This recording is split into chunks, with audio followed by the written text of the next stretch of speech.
এক bag tomato দিয়ে এতখানি সস বানিয়ে নিলাম। আসসালামু আলাইকুম, কেমন আছেন সবাই? তো টমেটোর দাম সস্তা হয়েছে তো কি হয়েছে, জাত গেছে নাকি?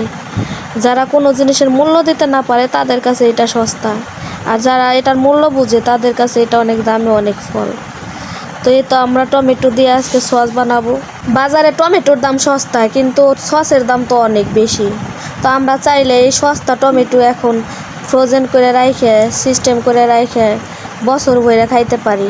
তার টমেটো সস আমাদের লাগেই, ভাজা পোড়া খাইতে গেলে লাগে, বিরিয়ানি, পাস্তা, তো প্রায় জিনিসে আমরা টমেটো সস ব্যবহার করে থাকি। তো এর কারণে মাকে বললাম যে চলো ওখান থেকে টমেটো নিয়ে আসি গে, বাসায় বানায় এইবার। তো মাকে নিয়ে গেছি। তো পাশের ক্ষেতে টমেটো অনেক কাইটে রাখছে, তো ক্ষেতওয়ালার কাছে যায় চাওয়াতে পরে ক্ষেতওয়ালা বাইছে বাইছে দিতেছে টমেটো। পাকা পাকা যেগুলো বললো যে বেশি বেশি পাকা টমেটো হইলে আর কি ভালো হয়, ফ্রেশ হইলে।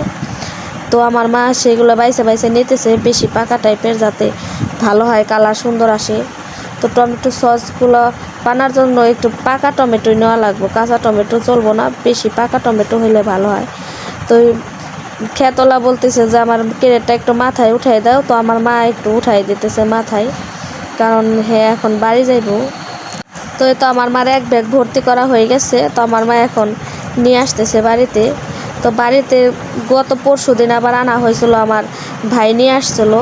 তো সেইগুলো আইনে রাখে তারপরে গাবলায় ঢালছি। তো এই এক ব্যাগও ডাললাম। তো দেখেন অনেকগুলো টমেটো হয়েছে। তো এইগুলো সবগুলো দিয়ে আজকে সস বানাবো।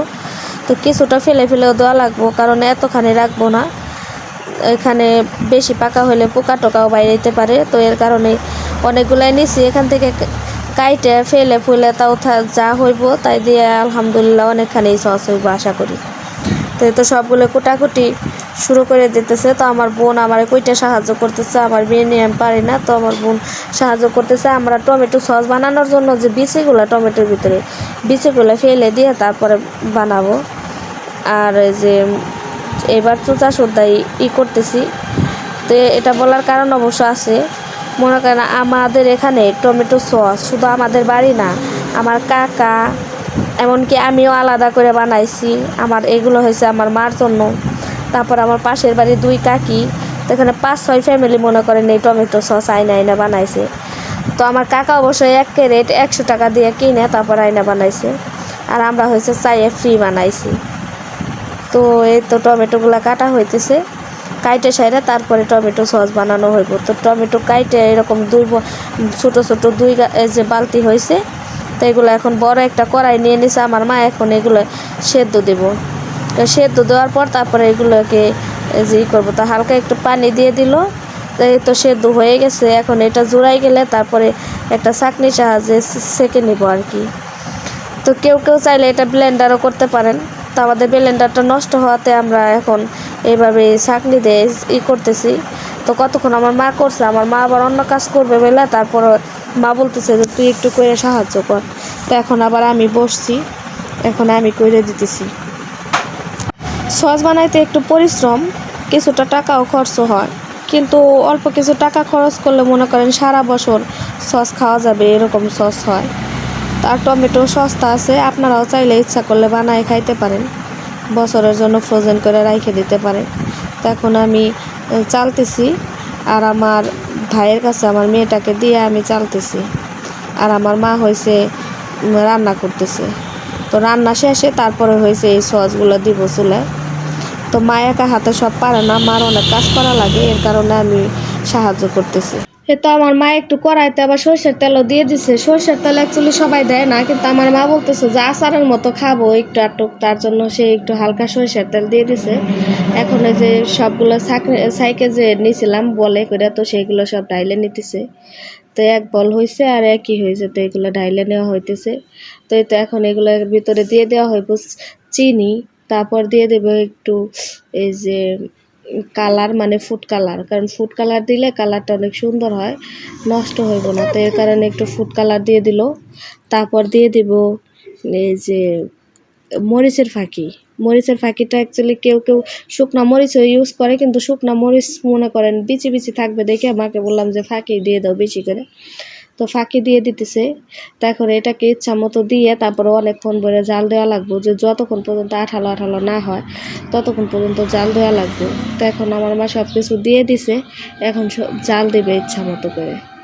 তাই তো জাল দিয়ে দেখেন প্রায় ঘন কাছাকাছি হয়ে গেছে। এখন ফুড কালারগুলো মিক্স করতেছে। তো ফুড কালারগুলো মিক্স করলে পরে দেখেন কি সুন্দর কালার আসছে।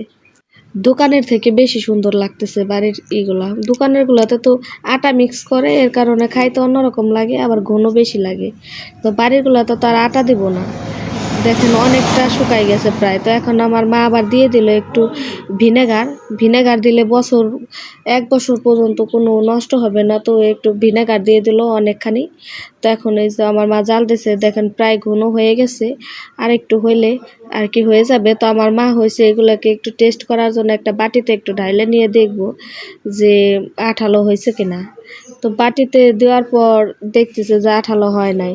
তো পরে বলতেছে যে আবারও দেওয়া লাগবো। তো আবার ঢাইলে দিয়ে আবারও অনেকক্ষণ জাল দিতেছে। তো ফাইনালি এই যে এখন ঘন হয়ে গেছে, দেখেন কালারটা কত সুন্দর হয়েছে। তো এতখানি দেখেন 1 ব্যাগ টমেটো দিয়ে কতখানি সস হয়েছে। তো আপনারাও চাইলে এইভাবে সস্তা টমেটো আছে বাজারে, কিনে এইভাবে সস বানাইতে পারেন।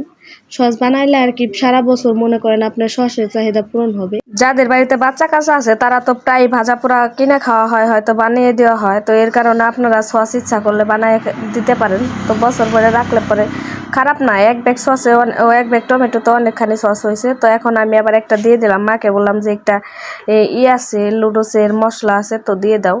তো ওইটাও দিয়ে দিল। তো ম্যাগি মশলা যাতে খাইতে অনেক মজা লাগে। তাই তো আমাদের দেখেন কি সুন্দর হয়ে গেছে। তাই তো এই বড় একটা ডিব্বা, কাঁচের ডিব্বা ভর্তি হয়েছে, আর ছোট ছোট 2 ডিব্বা ভর্তি হয়েছে। তো দেখেন এই 1 ব্যাগ টমেটো দিয়ে কতখানি সস হয়েছে। তো ধন্যবাদ সবাইকে আমার ভিডিওটি দেখার জন্য। ভালো